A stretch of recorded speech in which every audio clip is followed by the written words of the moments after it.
Firman Tuhan yang menjadi renungan kita pada pagi hari ini, tanggal 21 November 2024, diambil kitab 2 Tawarik 14 ayat 2 sampai 12. Perikopnya Raja Asa, kemenangan atas Zerah. Asa melakukan apa yang baik dan yang benar di mata Tuhan Allahnya. Ia menjauhkan mesbah-mesbah asing dan bukit-bukit pengorbanan, memecahkan tugu-tugu berhala dan menghancurkan tiang-tiang berhala. Ia memerintahkan orang Yehuda supaya mereka mencari Tuhan Allah nenek moyang mereka dan mematuhi hukum dan perintah. Ia menjauhkan bukit-bukit pengorbanan dan pedupaan dari segala kota di Yehuda, dan kerajaan pun aman di bawah pemerintahannya. Karena negeri itu aman dan tidak ada yang memeranginya di tahun-tahun itu, ia dapat membangun kota-kota benteng di Yehuda. Tuhan telah mengaruniakan keamanan kepadanya.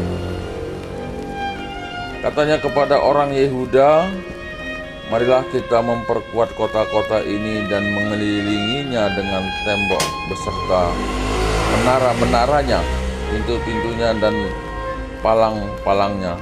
Negeri ini masih dalam tangan kita, karena kita mencari Tuhan Allah kita dan Ia mencari kita, serta mengaruniakan keamanan kepada kita di segala penjuru. Maka mereka melaksanakan pembangunan itu dengan berhasil.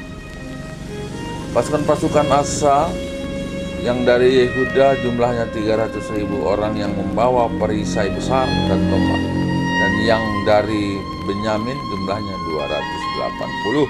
280.000 orang yang membawa perisai kecil sebagai pemanah. Mereka semua pahlawan-pahlawan yang gagah perkasa. Zerah orang Ethiopia itu maju berperang melawan mereka dengan tentara sebanyak 1.000.000 orang dan 300 kereta. Ia sampai ke Maresa. Lalu Asa maju menghadapinya. Mereka mengatur barisan perangnya di lembah Sepata dekat Maresa. Kemudian Asa berseru kepada Tuhan Allahnya, "Ya Tuhan, selain daripada Engkau tidak ada yang dapat menolong yang lemah terhadap yang kuat. Tolonglah kami ya Tuhan Allah kami, karena kepadamu lah kami bersandar, dan dengan nama-Mu kami maju melawan pasukan yang besar jumlahnya ini. Ya Tuhan, Engkau Allah kami, jangan biarkan seorang manusia mempunyai kekuatan untuk melawan Engkau." Dan Tuhan memukul kalah orang-orang Ethiopia itu di hadapan Asa dan Yehuda. Orang-orang Ethiopia itu lari. Demikian. Ya, jadi ini adalah Yehuda di bawah kepemimpinan Asa yang dicatat di dalam 2 Tawarik ini, yang sebelumnya dalam kitab Raja-Raja juga sudah dicatat. Tapi bagian ini kita melihat dari sisi spiritual, bagaimana Asa, yaitu raja ketiga, Raja Yehuda setelah Rehabeam, kemudian Abiam, baru Asa. Nah, yang kita lihat bagaimana Yehuda ini beriman dan mencari Tuhan, dan mereka meruntuhkan berhala-berhala, tempat penyembah-penyembahan berhala. Nah, ini jadi perenungan bagi kita yang hidup pada saat ini. Apakah dalam keimanan kita sudah berusaha untuk mencari Tuhan, mencari wajah Tuhan, dan berusaha untuk meruntuhkan hal-hal berhala di dalam hati kita yang selama ini mungkin banyak dipengaruhi oleh berhala-berhala modern. Pikiran kita yang selama ini mengandalkan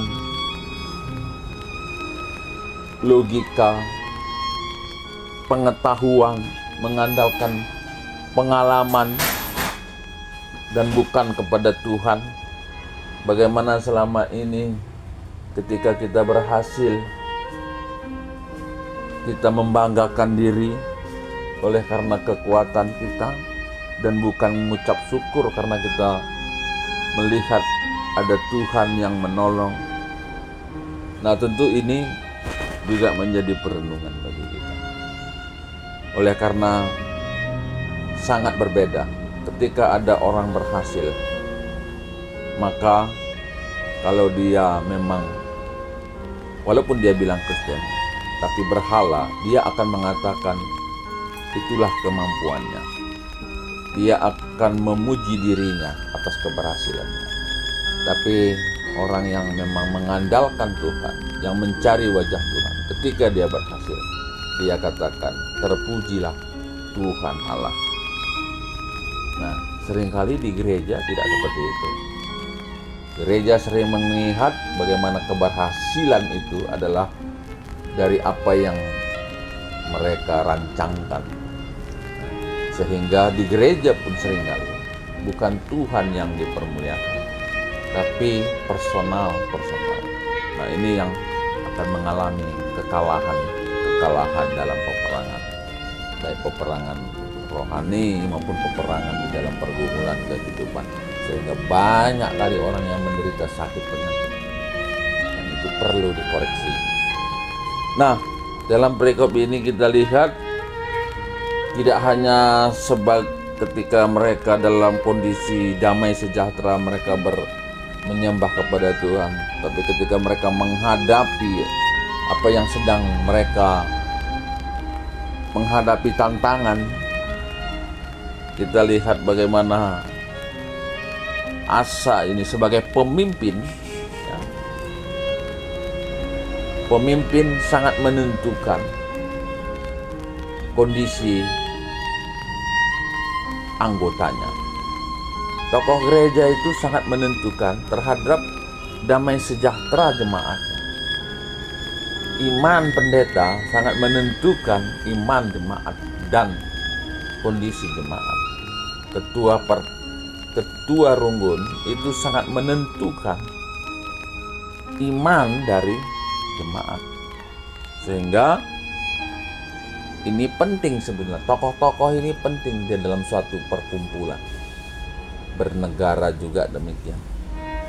Nah, jadi ketika Asa ini berseru kepada Tuhan, Allah ya Tuhan, selain daripada Engkau tidak ada yang dapat menolong yang lemah terhadap yang kuat. Kita lihat bagaimana jumlah tentara Zerah ini yang tidak seimbang, dan pastilah dia akan memenangkan kalau itu tidak dalam pertolongan Tuhan, dan Tuhan sendiri yang melakukannya, yang dicatat di dalam Alkitab ini. Oleh karena Tuhan berbelas kasihan bagi orang yang berharap hanya kepada Tuhan. Jadi marilah kita yang hidup di era zaman akhir ini, yang orang-orang banyak yang mengandalkan kekuatannya, mengandalkan jabatannya, mengandalkan kekuasaannya. Banyak orang-orang yang tersingkir, mungkin banyak orang-orang yang teraniaya oleh karena mungkin melakukan sesuatu yang benar. Tapi Alkitab ini mencatat bagaimana orang yang berseru kepada Tuhan mendapat pertolongan. Nah, untuk itu marilah kita membangun hubungan relasi dengan Tuhan. Ya, kalau Alkitab bilang mencari wajah Tuhan dan berharaplah kepadanya. Berbahagialah orang yang merenungkan firman Tuhan siang dan malam, karena ia akan hidup seperti pohon yang tumbuh di pinggir sungai, yang yang berbuah pada musimnya dan daunnya tidak pernah layu, dan apapun yang dilakukannya akan berhasil. Demikian firman Tuhan.